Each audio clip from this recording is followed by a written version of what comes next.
Welcome to solverfy, the place where learning becomes simple. If you're struggling with homework, assignment, or doubt in subjects, don't worry, you are in the right place. Hello everyone, in this problem we have to calculate total force and moment of a force about the point A on the beam AB, which is shown here. Let us see here the diagram. This is the beam.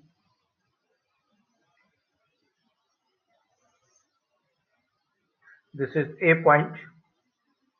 This is B point. This is the one of the force.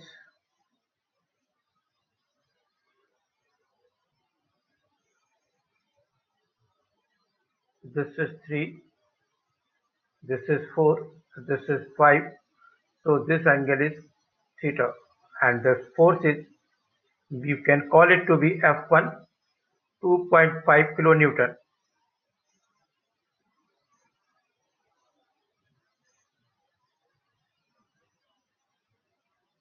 This is another point at which this force is acting, which is 1.5 kilonewton, and it is making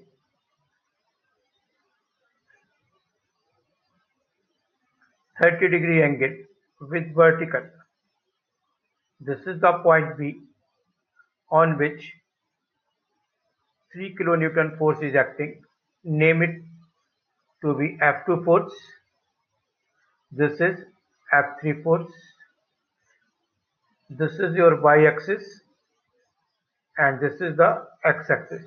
Now we will find components of force F1, F2 and F3. So F1 can be written as, you can resolve this force into two components.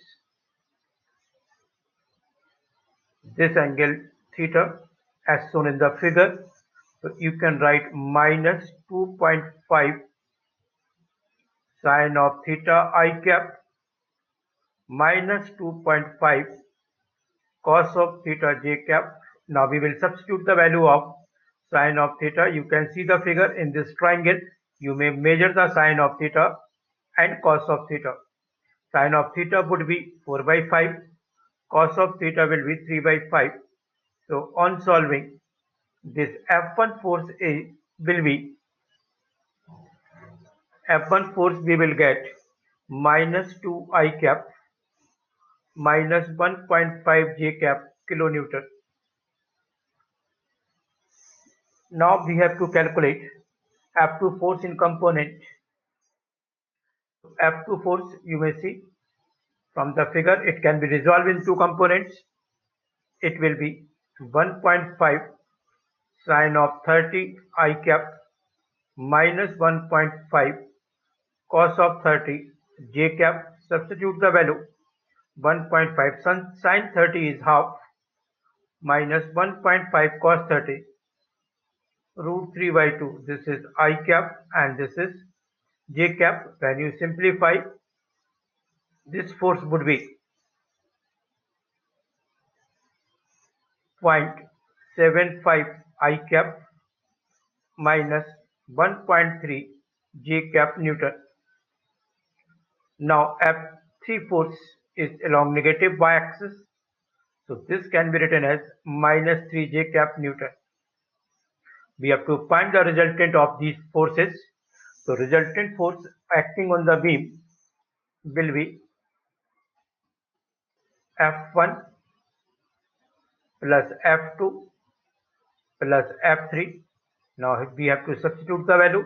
F1 is minus 2 I cap minus 1.5 j cap. F2 force is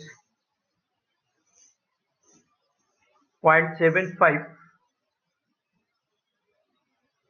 I cap minus 1.3 j cap, and F3 is minus 3 j cap.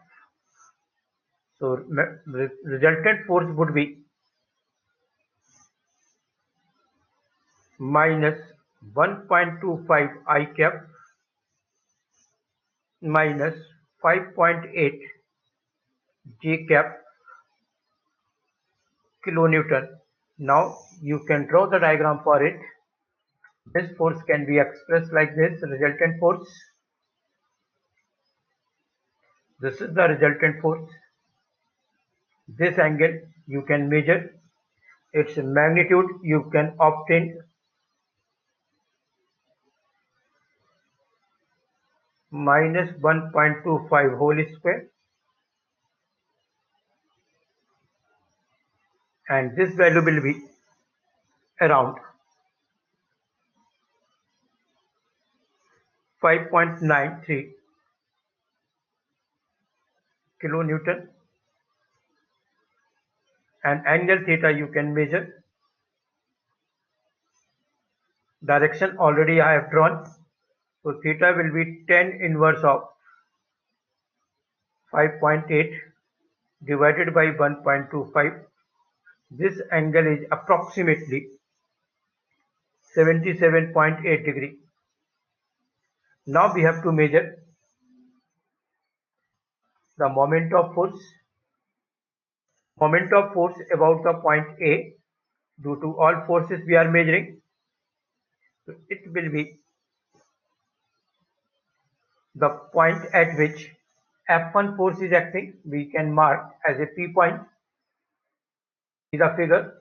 We are marking this point to be P and this point to be Q. Is it clear? Now follow the diagram, and we are writing here AP cross F1 is the moment of force at A due to F1.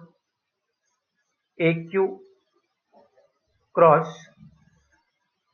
F2 plus AV cross F3.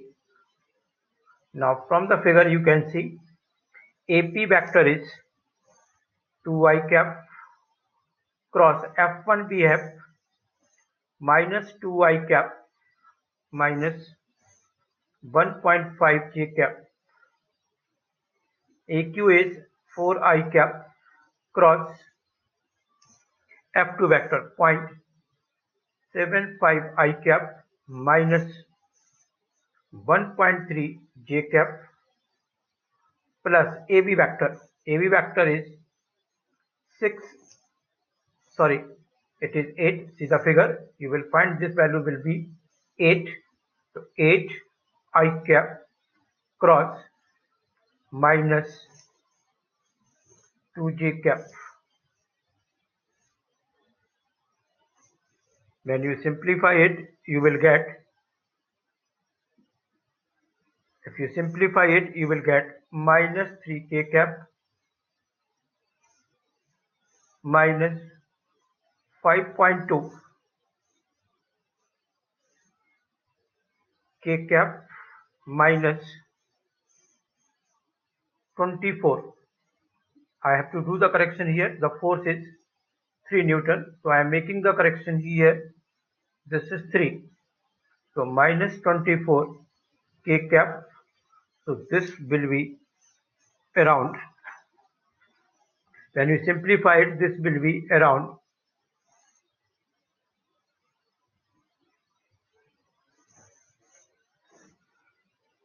34.8,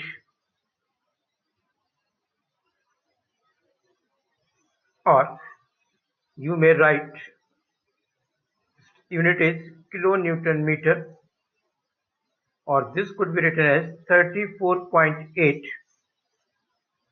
kilonewton in clockwise direction.